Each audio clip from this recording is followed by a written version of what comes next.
सुखदेव खाट पर बैठा है और अखबार से खुद को हवा कर रहा है। घर के अंदर की हवा और भी ज्यादा गर्म लग रही है। तभी योगेश और विपुल घर के अंदर आते हैं।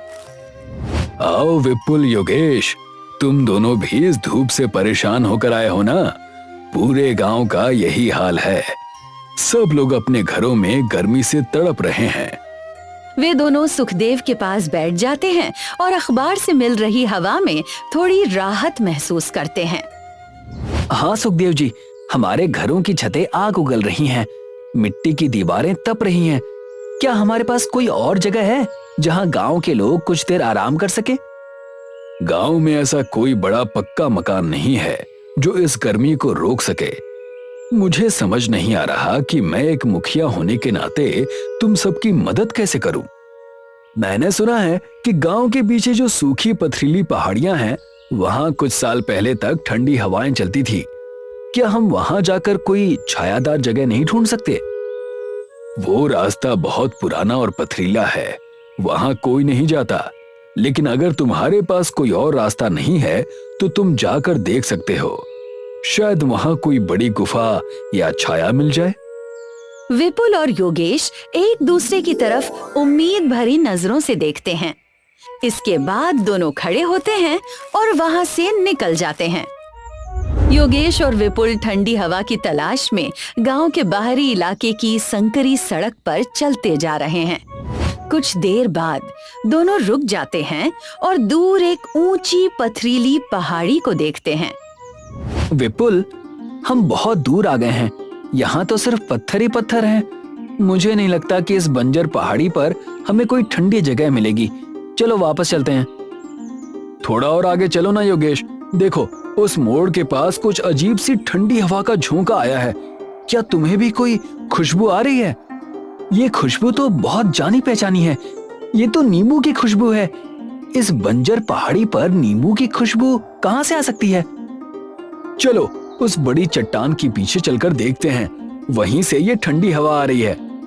योगेश उसे महसूस करने की कोशिश करता है और हैरानी की बात ये होती है कि उसे भी वो एहसास होने लगता है। दोनों पथरीली पहाड़ी की तरफ आगे बढ़ने लगते हैं।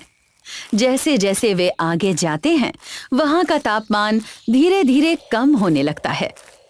जैसे ही योगेश और विपुल पहाड़ी पर चढ़ते हैं, उनकी आंखें हैरानी से बड़ी हो जाती हैं। वे घास के बीच एक बहुत बड़ा नींबू देखते हैं, जो 2 मंजिला घर जितना ऊंचा होता है।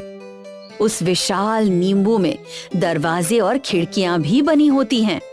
दोनों समझ नहीं पाते कि आखिर उन्होंने अभी क्या देख लिया। वाह, ये तो सच में एक नींबू का घर है।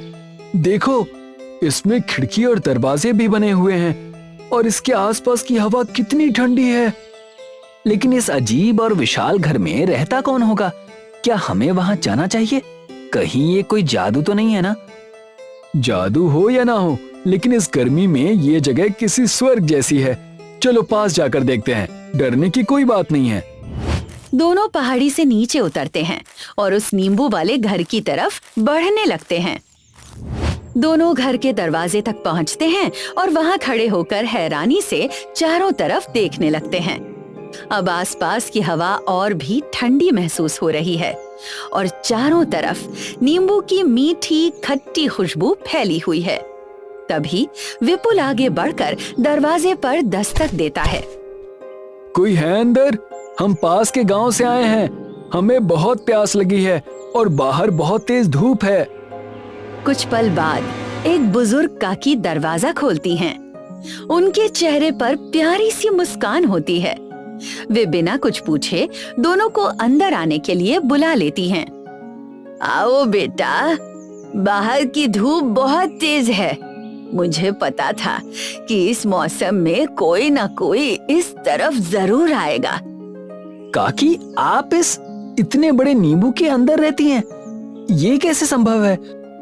सब संभव है बेटा। पहले अंदर आओ, आराम से बैठो, फिर बात करेंगे। जैसे ही विपुल और योगेश अंदर जाते हैं, वे देखते हैं कि घर बहुत साधारण लेकिन अलग सा दिखाई दे रहा है। दीवारों का रंग हल्का पीला है और घर में सूखी लकड़ी से बना थोड़ा सा सामान रखा हुआ है।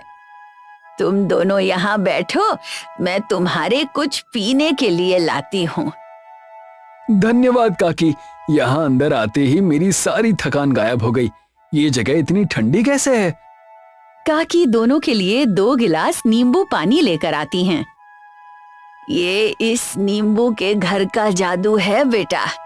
बाहर कितनी भी गर्मी हो, इसके अंदर हमेशा ठंडक रहती है। ये पियो, तुम्हें अच्छा लगेगा। दोनों गिलास लेते हैं और जल्दी से नींबू पानी पी जाते हैं। नींबू पानी पीते ही उनके चेहरे खिल उठते हैं। वाह काकी, ये तो अमृत जैसा है। इसमें नींबू और पुदीने का इतना ताजा स्वाद है। मुझे तो लगता है कि मैं कोई जादुई दुनिया में आ गया हूँ। ये कोई जादुई दुनिया नहीं है, ये बस प्रकृति का एक अनोखा तोहफा है जो मुझे मिला है। काकी, अगर आप बुरा ना माने तो क्या आप हमें बताएंगी कि ये विशाल नींबू यहाँ कैसे आया और आप यहाँ अकेली कब से रह रही हैं? कई साल पहले मैं इस पहाड़ी पर एक छोटे से मिट्टी के घर में रहती थी। एक दिन एक बहुत बूढ़ा मुसाफिर यहाँ से गुजर रहा था। वो भूख और प्यास से बेहोश होने वाला था। मैंने उसकी सेवा की, उसे पानी पिलाया और रहने के लिए जगह दी। फिर क्या हुआ काकी? क्या उसने आपको ये घर दिया? जाने से पहले उसने मुझे एक अजीब चमकता हुआ पीला बीज दिया। उसने कहा कि इसे पहाड़ी की इस मिट्टी में बो देना और रोज थोड़ा पानी देना। मैंने वैसा ही किया। कुछ ही महीनों में जमीन से एक छोटा पौधा निकला, जिसने धीरे धीरे एक विशाल नींबू का रूप ले लिया। ये तो बहुत ही अनोखी कहानी है, लेकिन ये खराब क्यों नहीं होता? आमतौर पर तो नींबू कुछ दिनों में सड़ जाता है। ये साधारण नींबू नहीं है। इसकी जड़ें जमीन के बहुत गहरे हिस्से से जुड़ी हैं, जहां से इसे हमेशा ताजा पानी मिलता रहता है। ये पिछले 10 सालों से ऐसा ही है। न ये कभी सड़ता है, न इसकी ठंडक कम होती है। ये मेरा घर है और मेरी दुनिया है। योगेश विपुल की तरफ देखता है। दोनों को अपना गर्म गांव और वहां परेशान हो रहे लोग याद आने लगते हैं। शाम के समय सुखदेव खाट पर लेटा हुआ है। शाम की हवा से थोड़ी राहत महसूस हो रही है। तभी विपुल और योगेश वहां आते हैं और उसे उठाते हैं। तुम दोनों वापस आ गए, और तुम दोनों के चेहरे पर इतनी चमक क्यों है? सुखदेव जी, हमें वहां एक चमत्कार मिला है। पहाड़ी के पीछे एक बहुत बड़ा नींबू का घर है। नींबू का घर? तुम दोनों का दिमाग इस गर्मी के कारण खराब हो गया है क्या? विपुल सच कह रहा है। उस विशाल नींबू के अंदर इतनी ठंडक है कि आपको लगेगा ही नहीं कि बाहर इतनी भयानक धूप है। अगर तुम दोनों सच कह रहे हो तो मुझे भी कल सुबह वहां ले चलना। अगर हमारे गांव के बुजुर्ग और बीमार लोग वहां कुछ घंटे बिता सकें तो उनकी जान बच जाएगी। विपुल और योगेश उसकी बात मान लेते हैं। अगले दिन सुखदेव योगेश और विपुल के साथ काकी के नींबू वाले घर पहुंचता है। काकी मुस्कुराते हुए उनका स्वागत करती हैं। विपुल और योगेश ने मुझे आपके बारे में कल ही बता दिया था। आपका मेरे घर में स्वागत है। अपने सामने ऐसा अनोखा घर देखकर सुखदेव हैरान रह जाता है। वो घर की ठंडी पीली दीवारों को छूता है और तुरंत अपने शरीर की गर्मी कम होती हुई महसूस करता है। प्रणाम काकी, मुझे माफ करना। पहले मुझे इनकी बातों पर विश्वास नहीं हुआ था, लेकिन ये जगह तो सच में अद्भुत है। हमारा पूरा गांव इस समय भयंकर गर्मी से जूझ रहा है। मुझे पता है बेटा, प्रकृति ने मुझे ये बड़ा घर अकेले रहने के लिए नहीं दिया है।